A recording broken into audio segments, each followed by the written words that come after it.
The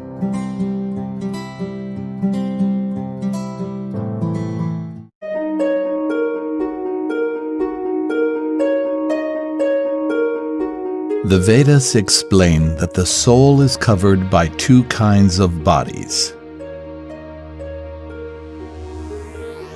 1. The gross material body. 2. The subtle material body. The gross material body is the visible body that we feed and clean and dress and normally identify as ourselves. The subtle material body is an interface between the gross material body and the soul. One of the great contributions of a text like the Bhagavad Gita and more largely schools of Sankhya and Yoga, and this would include Nyaya as well, is that there's three distinct things that they recognize. There is the gross physical world, and that would include the physical body. That's the visible physical body. This is something we call material. It's part of Prakriti, material nature. Its definition being that it's always in a state of transformation and flux. It's moving. They also recognize that part of the material nature is something we might call a subtle reality, a subtle dimension, or a subtle body, composed of what we call the mind.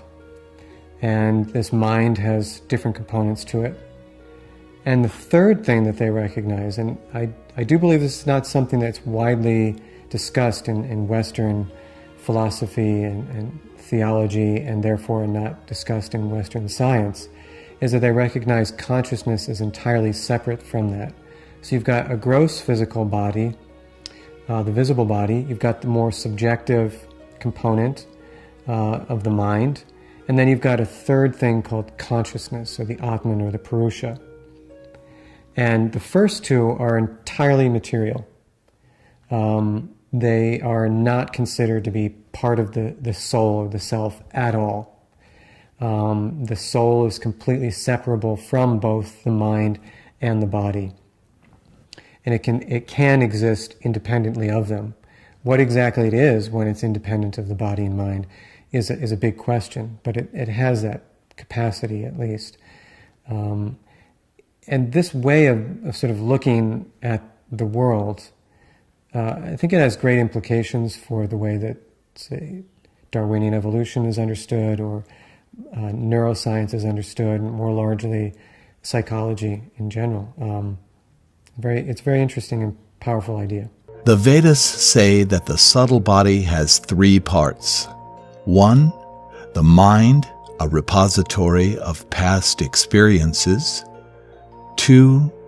The intelligence, that part of our intellectual self, responsible for making decisions on the basis of gain and loss. And 3.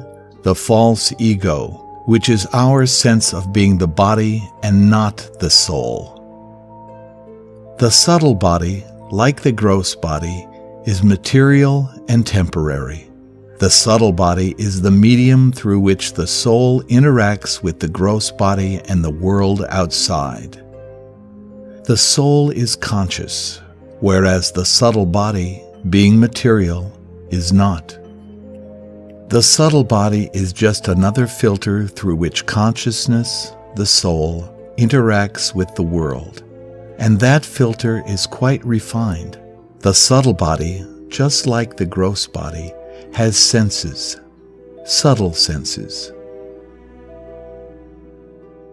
The gross body has, for example, 2 eyes, a physical mechanism through which it picks up visual information. The subtle body also has subtle eyes, through which it also picks up visual information. Just as the gross body has ears, the subtle body has subtle ears.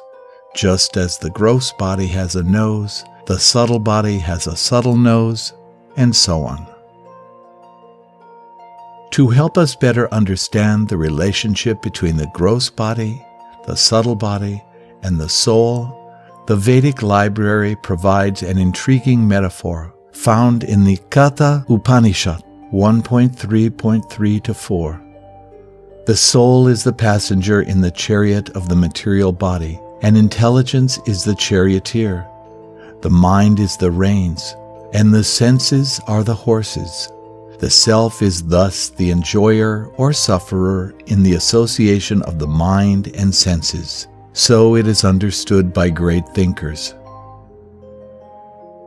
This metaphor also illustrates how the subtle body serves as a link between the gross body and the soul.